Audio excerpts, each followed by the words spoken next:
Hey, what's up everybody? Retro Gaming Guy here. So I jumped on YouTube today and I came across this story about how Steve-O hates games, and he hates gaming and he hates gamers.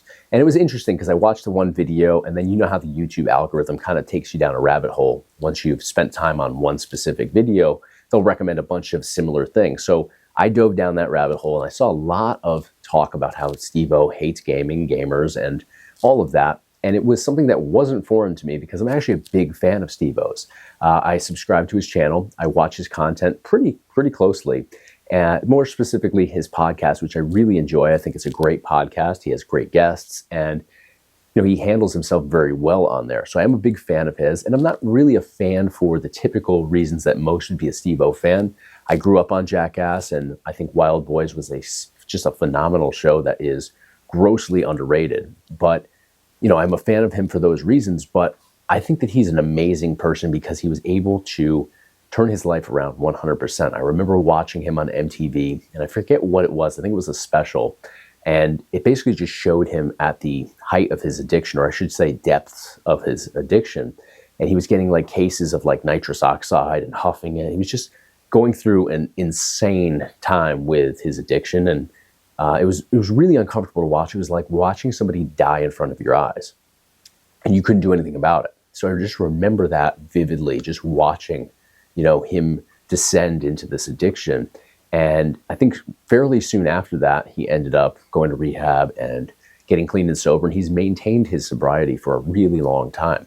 So I have the utmost respect for him because he sets an example as to how you can turn your life around 100% and come out of addiction and substance abuse. And it's not stuff that I've ever personally dealt with, but I have the utmost respect for anybody that can, do that, overcome those things, and be an example for others to do the same. So I absolutely have the highest regard for him. So it's definitely unfortunate to see his very aggressive, in all honesty, take on gaming and the people that enjoy gaming, gamers. So let's take a quick look at this clip.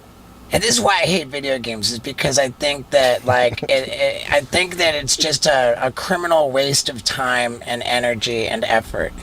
What do you mean by criminal waste? Like somebody who's in jail just plays? No, I'm just, let's say you got really good at a video game. Okay, where did that get you in life? Stuck on the couch. That's what I always said. How does being good at video games get you laid? Or get you paid? And I couldn't figure that out. I'm like, okay, so you're just putting a lot of genuine work and time and effort into something that's not going to benefit you in life. Well, now people on Twitch are getting paid and laid. Right. And then came the phenomenon of people whiling away useful hours of their life watching videos of other assholes playing video games.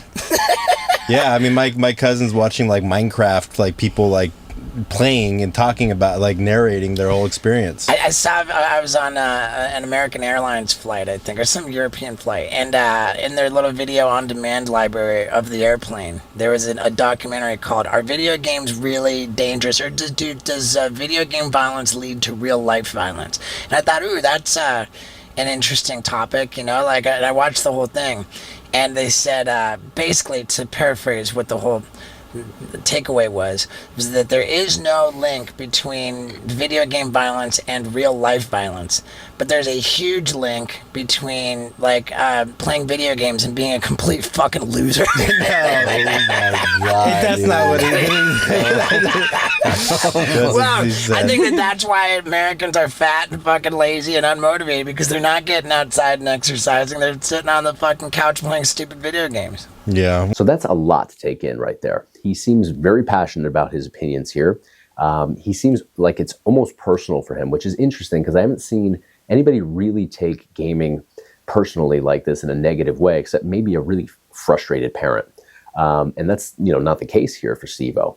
So it's unfortunate to see. Now, this is an old clip. This is a clip I remember seeing when he had Wee Man on his podcast, but he was recently on the Danny Brown show, and he basically said the same things. And I know he's been on a few other shows in the past, and he's been very public about his feelings on gaming.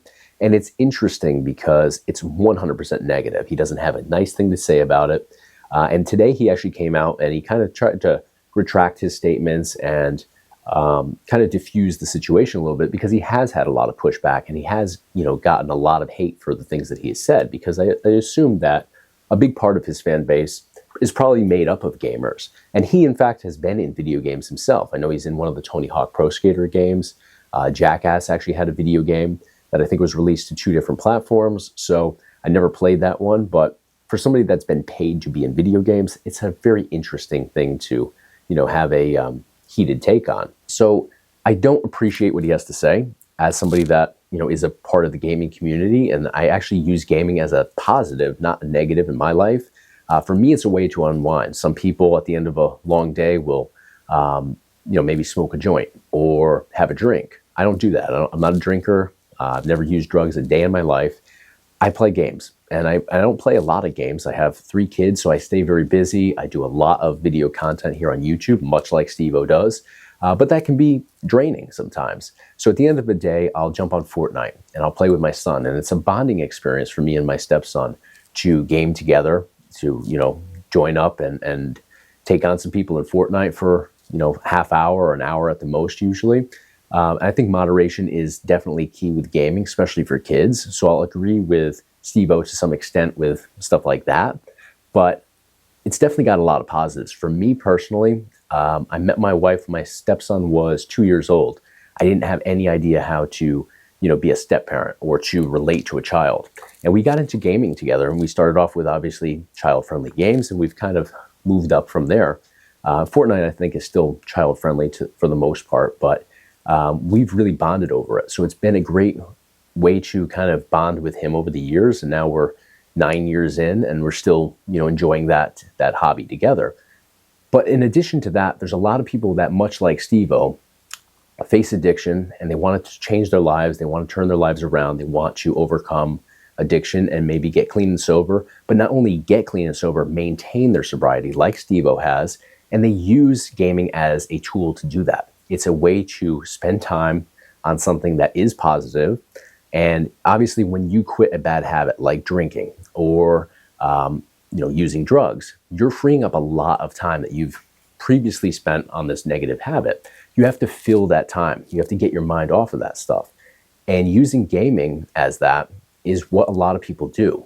So I think he's alienating a lot of people that do look up to him for that stuff by having this negative take on it. So I'd love to just get that across to him, because I think that if he really, was able to absorb that, he would see some major advantages to gaming, and how it could be used to definitely do a lot of good for individuals out there. So unfortunate to see that he has a very negative take on this, but I think that this should be a conversation. This should be a way to communicate, a way for everybody to grow.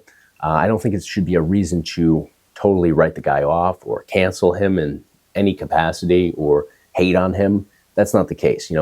I'm a big fan of his. I'm going to maintain being a big fan of his for the reasons I've outlined here in this video. I don't have to line up with him 100%. There's a lot of people out there that I don't agree with, but it doesn't make me hate them. It doesn't make me think less of them. It's just a difference of opinion. And one of the amazing things about this country is we have freedom of speech. We can share our opinions, and we should be able to do so in a way where we don't get hate for it. So, it's a conversation at the end of the day. It's a communication. And I think if everybody came together, everybody could learn from, each other's perspective and maybe meet in the middle to some extent. So at the end of the day, I don't think anybody should hate on the guy. And hopefully in return, maybe he opens his eyes a little bit more on gaming and, thinks about it in more of a positive light because of the advantages it can have, if not for him, but for other people that could be going through exactly what he went through in the past. So just something that I came across today and thought highly of and wanted to address. But let me know in the comments what you guys think about Steve-O's take on gaming, gamers, and let me know if you agree with me or think we could kind of meet in the middle on some of this stuff. Let me know in the comments below. You know the deal though. If you enjoyed the content today, please give me a thumbs up on the video. And of course, hit subscribe to stay in the loop for all future videos. Thanks for watching. I'll see you on the next video.